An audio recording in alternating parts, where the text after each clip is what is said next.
This week in the U.S., many important events took place which can impact the country for the next 4 years. Trump returned to the campaign trail, telling thousands of supporters in the battleground state of Florida, many not wearing masks, that he could give them a big fat kiss. And Democratic senators, including Vice Presidential nominee Kamala Harris, have denounced the Republican drive to approve Connie Amy Barrett before the U.S. election on the 3rd of November. And joining us now to discuss how these events and others would influence U.S. political life in the next 4 years is the Guardian's Washington Bureau Chief, David Smith. David, thank you so much for talking to us here on Newzroom Afrika. Let's just begin with how things are going. It does look like, when you're looking at the polls, it looks like Joe Biden is somewhat in the lead. But is this enough for him to bag a victory here? It seems so right now. I mean, every piece of available evidence suggests that Joe Biden is going to win the presidential election. There are opinion polls. One that we at The Guardian did with a research partner showed him 17 percentage points in the lead.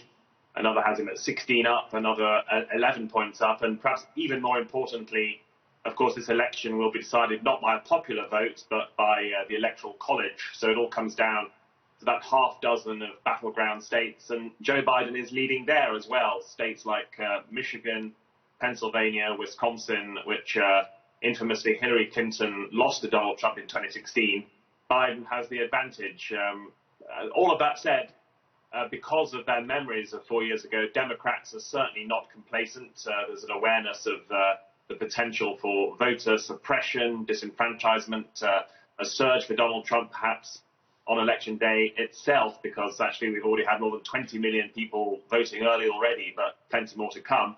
And then, of course, a whole set of questions about, will Trump try to dispute the results in the courts? Will there be street protests? Will democracy start to unravel somewhat? And when you look at the presidential debates that we have been seeing as well, we saw Trump debating Joe Biden, and then we saw Kamala Harris versus Mike Pence. How much of an influence do these debates actually have on the election itself? Historically, maybe not a great deal of impact. And I think the first presidential debate was seen by Trump and his supporters as a big opportunity to turn things around. Again, the opinion polls suggest the reverse happened. Trump had a somewhat disastrous performance, just constantly interrupting, constantly rambling, telling lies that were exposed by fact checkers. He really failed to shift the needle. If anything, he actually boosted Joe Biden. So did other recent events like that Supreme Court vacancy you mentioned, and also Trump's own infection with the coronavirus, which really seemed to symbolize his mishandling of the pandemic. So Trump is really running out of time. There is, of course, another presidential debate coming up, but he would need something special there. Really, however hard he tries to change the conversation, I think this election is being defined by the coronavirus pandemic. More than 215,000 Americans have died. That's the biggest total in the world. More than 8 million infected, again, the worst in the world. Biden has been hammering that message relentlessly. And really, I think that will probably, future historians will look back on that as the decisive issue. And I mean, talking about, COVID-19 and the U.S., you look at, the fact that he himself had COVID-19, but certainly immediately after that, he then went into, the campaign trail, those events that he has been participating in. People really social distancing, not even wearing masks. Him recently even saying that he could give them a big fat kiss. Certainly, it doesn't look like this is something he's taking seriously. No, I think for a few brief golden hours, there was a hope among some that perhaps Donald Trump's own positive COVID-19 test would finally teach him a lesson, that he would see the light and reform and come out and say, sorry, everyone, I got this wrong, and now I understand. And of course, a few tweets and statements later, everyone realized that Donald Trump never changes. He's always the same character. And in fact, he tried to use his own infection just to boast about his virility, about how he's a strong man. Even reports that he considered ripping open his shirt to reveal the Superman logo. Unfortunately, he didn't go down that road. But he's just reverted to these campaign rallies as if his own infection never happened. And yes, they break his own government's public health guidelines. Very few face masks visible, very little physical distancing of any kind. And I've witnessed that myself working at the White House. Generally, all the journalists, all the camera operators do wear face masks, whereas the president and all the White House officials don't. And he's maintained that. And I think for his core supporters, maybe it's impressive. It looks like bravado. It's signaling that the worst is past. But I think for the majority of the country, it's just a sign of folly and trying to defy science. And the science seems to be catching up with him. And do you think the fact that there's still a mystery around when exactly he tested negative so that he could be able to go out there on the campaign trail is also something that Americans are not going to stop demanding answers on?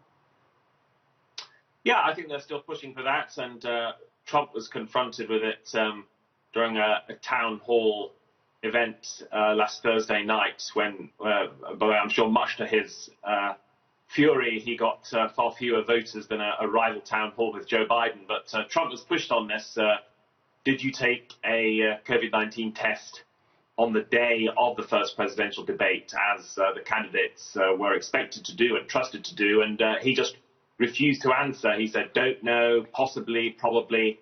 And those kind of those failures to reassure the public and the rival campaign really do matter. They're part of a wider pattern where there has been a torrent of disinformation throughout this entire pandemic, and voters do seem to be punishing Trump for it. His critics describe him as a super spreader, both of disinformation and the virus itself. And let's look at the election itself. I mean, how are the swing states doing, and how critical are they going to be in this election? It always boils down to them. I mean, I think it's always worth remembering that in 2016, Hillary Clinton won the popular vote by nearly 3 million ballots. So it wasn't as if there was some historic fundamental shift in the whole of American opinion. And of course, Clinton ran up huge scores in states such as New York and California, but it was just fewer than 80,000 votes in 3 swing states that turned it for Donald Trump. And those states were Michigan, Pennsylvania, and Wisconsin. And all 3 of those right now do seem to be trending away from Trump towards Joe Biden. Those states have concerns over loss of jobs in manufacturing industries, trade, and so on. And right now, Trump's promise to revive those industries does not seem to have worked out, and people are turning against him. And with bad timing for Trump, certainly a state such as Wisconsin and Michigan, they're really suffering badly from the virus. So right now, Trump is clearly on the defensive. Just last night, he had a campaign rally in Georgia, which no Democrat has won since 1992. It should be safe Republican territory. So just 2 or 3 weeks from an election, if the Republican nominee is having to campaign in Georgia, that's also a warning signal that things are not going well. Biden is hoping to win a whole cluster of states, and some think he might even win in some kind of landslide. But again, I would stress Trump's unpredictability, the fact that he surprised everyone once before. Certainly no one is quite writing him off yet. And I mean, it's not only COVID-19 and the revitalization of those industries that continue to be a headache for him. There's a new headache now that has been brewing and bubbling under for, just a few weeks now. The fact that, he's trying to get Amy Coney Barrett confirmed just before the end of his presidency. That in itself has drawn a lot of criticism. And really, even today, as we see that protest march in Washington, D.C. against this particular move, let's talk then about what really is at play here and which rulings are at risk when it comes to her confirmation, should it happen before Trump is out of office. Yeah, I think those protesters are very concerned about abortion rights. Amy Coney Barrett could well, along with other Conservatives on the Supreme Court, threaten the 1973 Roe versus Wade Supreme Court ruling, which set a precedent, effectively legalizing abortion across the country. Conservatives have been chipping away at that since, and Barrett could signal the death knell. This week, Democrats put even more emphasis on something more imminent, which is Barack Obama's signature health care law, the Affordable Care Act, is about a decade old. That gives health insurance to millions of people.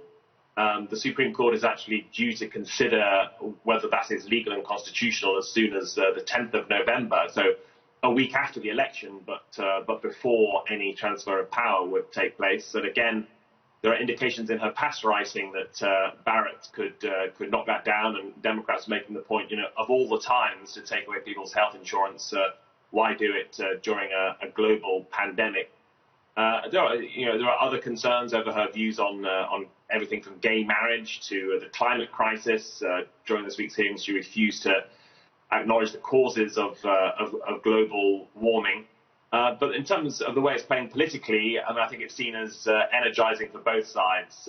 Many of Trump's supporters and other conservatives are delighted to get a third seat during his term. It's a reminder that when you put Trump's vulgar behavior and insults to one side, he has delivered on a lot of conservative priorities. But conversely, it could be equally motivating for liberals and progressives who think that if she does get that seat on the court, there's nothing they can do to stop that. But it makes it even more important to have a Democrat, potentially not only in the White House, but also Democrats controlling the Senate and the House of Representatives. David, thank you so much for your time. Certainly putting a lot of things into perspective. It doesn't look like the news cycle in the U.S. is going to die down anytime soon, as particularly you're inching closer to election day there. And it does look like, these developments around President Donald Trump are not going to stop. And certainly the next 4 years are going to be quite eventful for the United States. Thank you so much for your time today. And that is, of course, the Guardian Washington Bureau Chief, David Smith, just wrapping up the week for us when it comes to politics in the United States and just giving us a sense of how things are going, particularly in those swing states. You'd remember, as David mentioned a little earlier on, Michigan, Pennsylvania and Wisconsin were quite crucial to Trump winning that election 4 years ago ahead of Hillary Clinton. Will history repeat itself? It is a matter that, of course, only those that are heading to the ballots are going to be able to decide. And certainly developments in the United States. There is that march that is taking place currently, in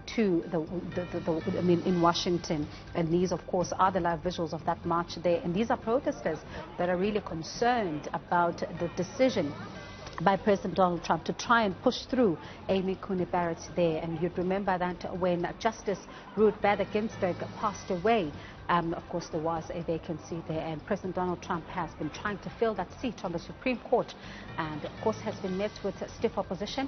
It doesn't look like these protesters as well are quite excited about that particular move, and it does look like this is going to be one of those controversies leading up to the election. And